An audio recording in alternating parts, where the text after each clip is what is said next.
Ici, Radio Clédou, c'est tout un monde entre vos oreilles. Radio Clédou, le journal, avec Sotelma Malitaire. Bonjour à tous, vous faites bien d'écouter la Radio Clédou pour vous informer. Il est 13h02 dans le studio d'Elibaba Sissoko. Au sommaire de l'actualité, bientôt les tracasseries routières sur l'axe Bamako-Abidjan vont diminuer. L'association malienne des expulsés et la convention ivoirienne de la société prennent à bras le corps la situation. Dans la circonscription électorale de Kolokani, dans la région de Koulikoro, l'honorable Ousmane Kouyaté vient de démissionner du RPM. Il ne fait plus partie de la liste des candidats pour le compte des législatives du 25 novembre 2018. Vous l'entendrez dans ce journal. Hier, lors de la 73e Assemblée générale des Nations Unies, du haut de la tribune, le président malien a reconnu la non-opérationnalisation de la force conjointe du G5 Sahel. Bienvenue à tous dans ce 13h.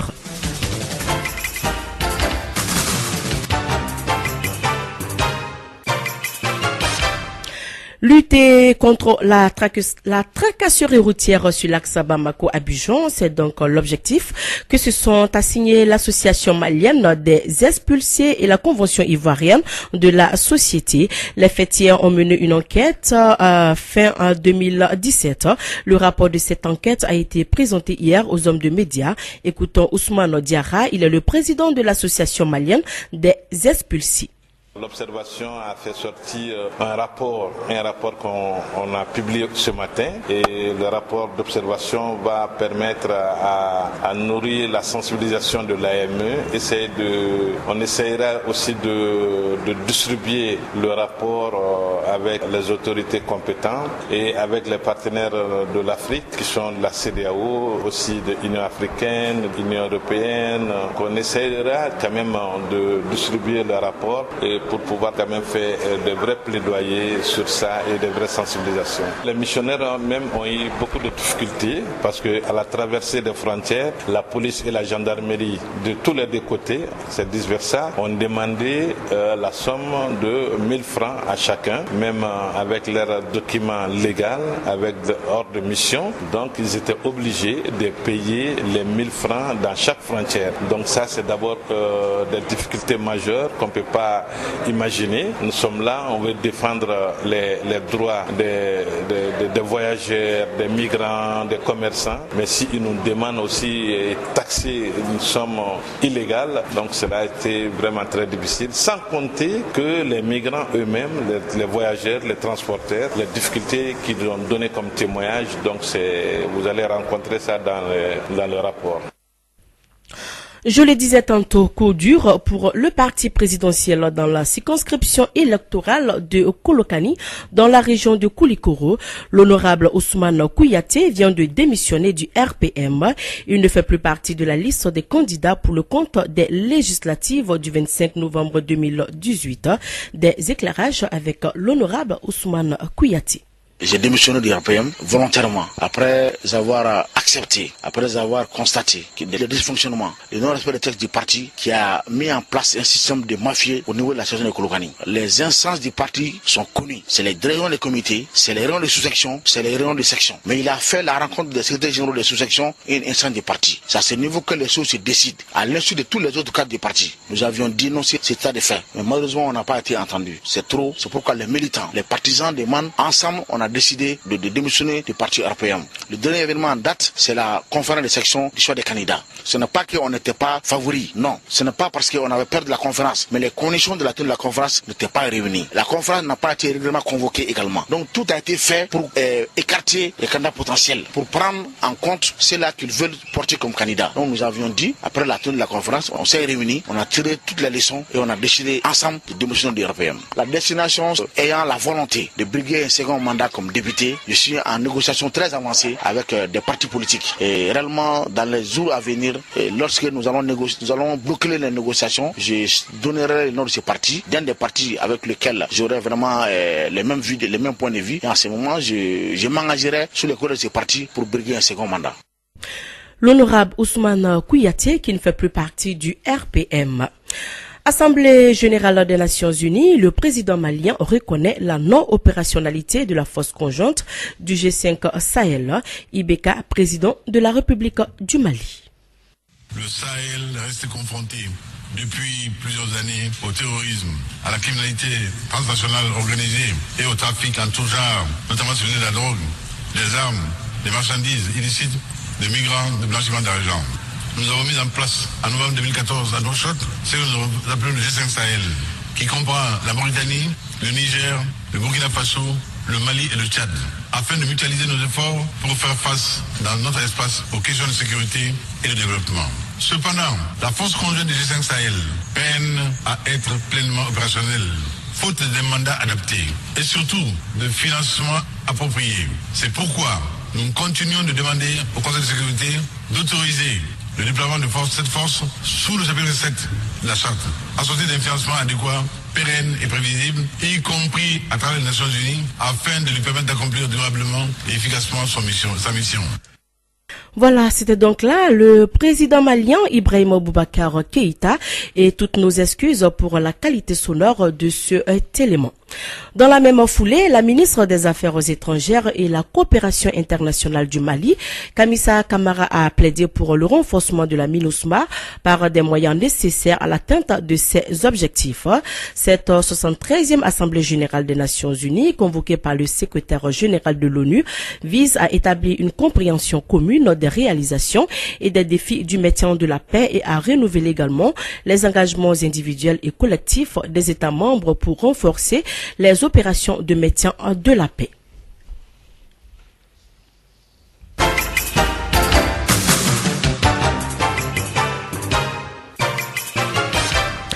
Parlons tout autre chose. Le SAM et le Silima refusent de lever leur mot d'ordre de grève illimitée à la demande du groupement des leaders spirituels musulmans. Cette fêtière était partie à la rencontre des magistrats grévistes afin de s'imprégner de la situation et proposer également des pistes de sortie. Finalement, les représentants du groupement ont promis de transmettre les doléances des magistrats acquis de droit. On a échangé. Parce que nous sommes tous des Maliens, nous sommes des religieux, nous sommes bien informés de ce qui se passe maintenant entre l'État, le gouvernement et les syndicats de la justice. Nous sommes venus les écouter. On a bien compris leur message.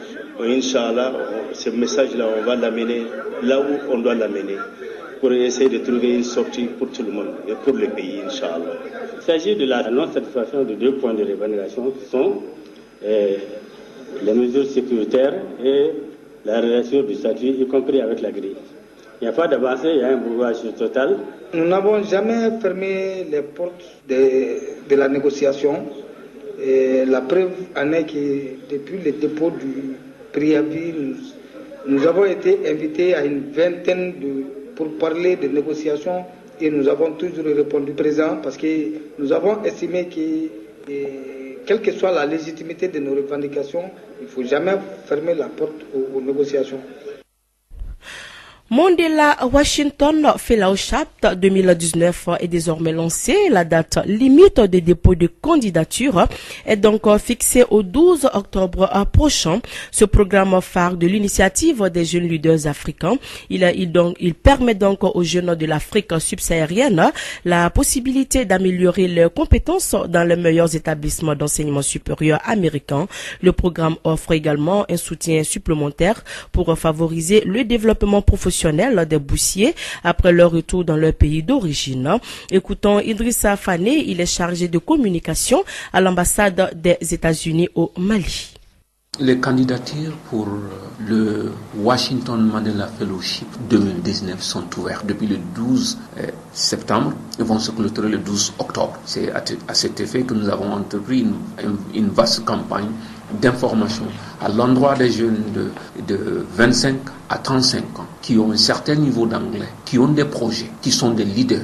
Donc c'est eux qui sont concernés, qui veulent participer à ce programme de 6 semaines aux États-Unis, qui porte notamment sur le leadership civique et l'entrepreneuriat et la gestion publique. Donc si vous êtes jeune malien et que vous répondez à ces critères, levez-vous très rapidement et allez sur Internet, tapez sur yali.state.gov /apply. Et bien si éventuellement vous n'arrivez pas à avoir gain de cause sur Internet, il y a un certain nombre de choses que vous pouvez faire. Vous pouvez contacter l'ambassade très rapidement ou chercher à joindre un YALI, un potentiel YALI, un ancien participant. Ils sont disposés à vous aider. C'est vraiment le meilleur porte-parole. Ou bien essayer de contacter Impact Hub qui est 6 à l'ACI, non loin de la FEMAFOOT. Ils pourraient peut-être vous donner un certain nombre vous aider, vous accompagner, vous orienter à postuler. Pour améliorer la préparation aux catastrophes et renforcer également la capacité des gouvernements à réagir efficacement aux crises diverses en Afrique de l'Ouest, le comité de gestion des catastrophes en Afrique de l'Ouest tient sa 12e consultation annuelle au Mali depuis le 25 septembre à Bamako. Cette consultation prend fin ce mercredi. Seydou Doumbia, il est le directeur national de protection civile. Il est au micro de Mariam Kamara.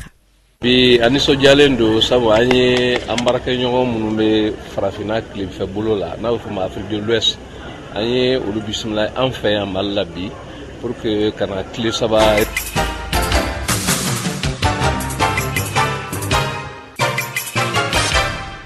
Voilà, vous aurez donc cet élément dans l'édition de 16h. La restitution du rapport d'études sur la vente illicite des médicaments et l'automédicamation au Mali s'est tenue hier à l'INRSP. Cette étude a été menée par l'association des consommateurs du Mali ASCOMA en collaboration avec leur organisation mère Consumer International. Elle a donc comme objectif d'informer la population sur les dangers liés à l'automédicament. Koulibaly Salimata Diarra, elle est la présidente de l'ASCOMA. Elle est au micro de Fanta Diakité. Vous savez autant que moi que la gestion de la santé d'une personne se fait à partir d'un docteur qui diagnostique et fait des prescriptions. Mais au-delà de cela, ce qui se passe au Mali, et c'est vraiment quelque chose de généralisé, les gens font de l'automédication. Donc achètent les médicaments qui ne sont même pas vendus dans les normes réglementaires, pas dans les pharmacies, dans la rue. Donc ces pratiques mettent en danger la vie des populations, surtout les couches les plus vulnérables. Donc on a réfléchi, on s'est dit qu'il nous faut aller dans le sens de faire connaître davantage les risques encourus à la matière et assurer notre rôle de protection et de défense des intérêts des populations. Qu'est-ce qu'on peut retenir de ce rapport? Nous pouvons retenir que la pratique est énorme. Il s'est révélé que les entrées sont multiples. Il s'est révélé que quelque part, il y a des défaillances dans le contrôle et la protection de nos frontières. Il s'est révélé qu'il y a des choses qui se passent et qui sont très très difficiles à comprendre.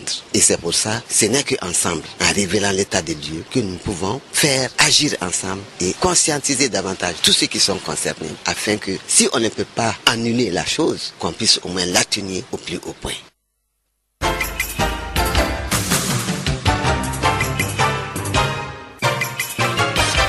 Il est 13h15. À présent, parlons sport avec Nana Samake. Coupe du monde féminine de basketball pour les représentantes de l'Afrique.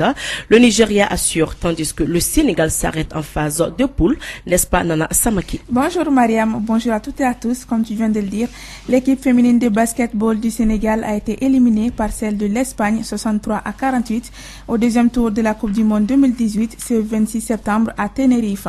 Pour le Sénégal, cette aventure aura toutefois été belle malgré 3 défaites en 4 parties. De son côté, l'équipe féminine du Nigeria continue d'écrire l'histoire du basketball africain. Elle s'est qualifiée pour les quarts de finale du tournoi en battant la Grèce 57-56. Les Nigérianes vont affronter demain les Américaines, grandissimes favorites du mondial 2018. L'UEFA va désigner ce jeudi le pays hôte de l'Euro 2024 qui réunira 24 sélections pour 51 matchs. L'Allemagne et la Turquie sont les 2 nations en lice pour organiser la compétition. En avril 2018, les 2 pays ont soumis leur dossier de candidature via leur fédération nationale. C'est au comité exécutif de l'UEFA, le gouvernement de l'instance qui comprend 19 membres, que reviendra cette tâche. Le vote se déroulera à bulletin secret. Chaque votant devra classer les 2 candidatures dans l'ordre de préférence. En cas d'égalité, les candidatures seront départagées par le président de l'UEFA, le Slovène Alexander Seferin. Championnat européen à présent. En Espagne, on a joué ce milieu de semaine la 6e journée de la Liga et visiblement, il n'y a plus d'équipe invaincue en championnat d'Espagne. Leader, le FC Barcelone a été foudroyé à Leganés 2-1 et le Real de Madrid a été giflé à Séville 3-0. On considère ce mercredi leur premier revers cette saison en Liga, laissant revenir sur leur talon l'Atlético Madrid qui affronte le Real, deuxième avec 13 points, ce samedi au stade Santiago Bernabéu. En France, c'était la 7e journée de Ligue 1. Le sans faute continue pour le Paris Saint-Germain, leader du championnat français, grâce à son 7e succès des rangs contre Reims 4-1 hier. Au Parc des Princes, le Paris Saint-Germain a battu son record de points après 7 journées de championnat. Arrivé dans les dernières minutes du mercato, l'ancien goléador du Celtic, Moussa Dembélé, pour sa seconde titularisation, a marqué ses premiers buts sous les couleurs de l'Olympique lyonnais sur la pelouse de Dijon 3-0. Un doublé aux 16e et 19e minutes qui permet à Lyon d'enchaîner un 3e succès de rang. Marseille a retrouvé les chemins de la victoire à l'occasion de la venue de Strasbourg 3-2 ce mercredi. Dans les autres rencontres de la soirée, Bordeaux a mis un terme à la bonne soirée de Lille 1-0, tandis que Montpellier a été accroché par Caen 2-2 à Normandie. Mariam Kouaté. Voilà, merci Nana Samake pour cette page sportive. C'est la fin de cette édition. Le rappel des titres avant de boucler ce journal. Bientôt, les tracasseries routières sur l'axe Bamako-Abidjan vont diminuer. L'Association malienne des expulsés et la Convention ivoirienne de la société prennent à bras le corps la situation. Dans la circonscription électorale de Kolokani, dans la région de Koulikoro, l'honorable Ousmane Kouyaté vient de démissionner du RPM. Il ne fait plus partie de la liste des candidats pour le compte des législatives du 25 novembre 2018. Hier, lors de la 73e Assemblée générale des Nations Unies, du haut de la tribune, le président malien a reconnu la non-opérationnalité de la force conjointe du G5 Sahel. Voilà, c'est donc tout pour cette édition. Merci à vous de l'avoir suivi. Présentation Mariama Kouyaté, partie technique Fatou Fall. Dans un instant, votre chronique électe. Radio Clédou, le journal avec Sotelma Malitaire.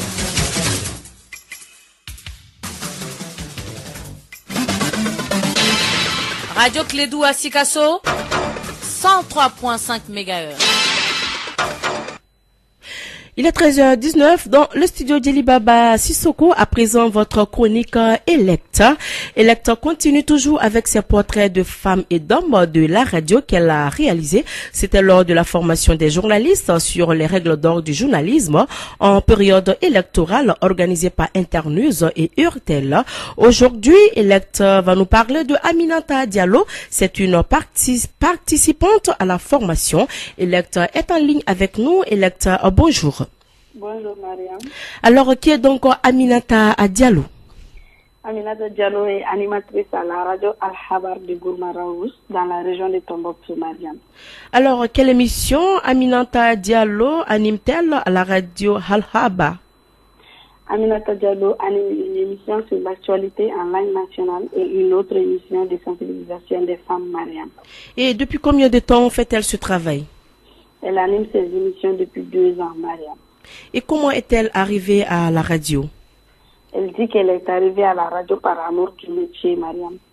Et quelles sont les satisfactions que Aminata Diallo a-t-elle eues? Beaucoup de femmes l'appellent pour dire qu'elles ont adoré ses émissions et qu'elles ont compris beaucoup de choses.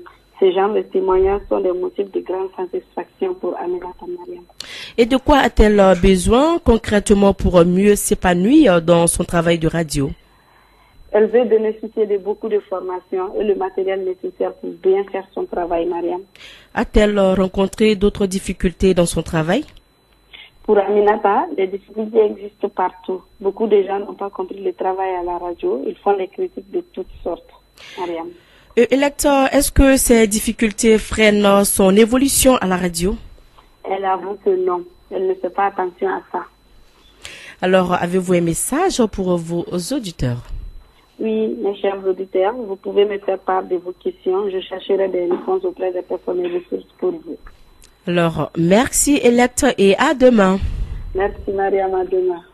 Voilà, c'était donc là votre chronique Electre du 27 septembre 2018. C'est donc la fin. Merci à vous de l'avoir suivi. Mariam Kouyati était donc à la présentation. Partie technique Fatou Fall dans un instant votre émission sportive. Et bon appétit à tous si vous êtes à table. Ici Radio Clédou. C'est tout le monde.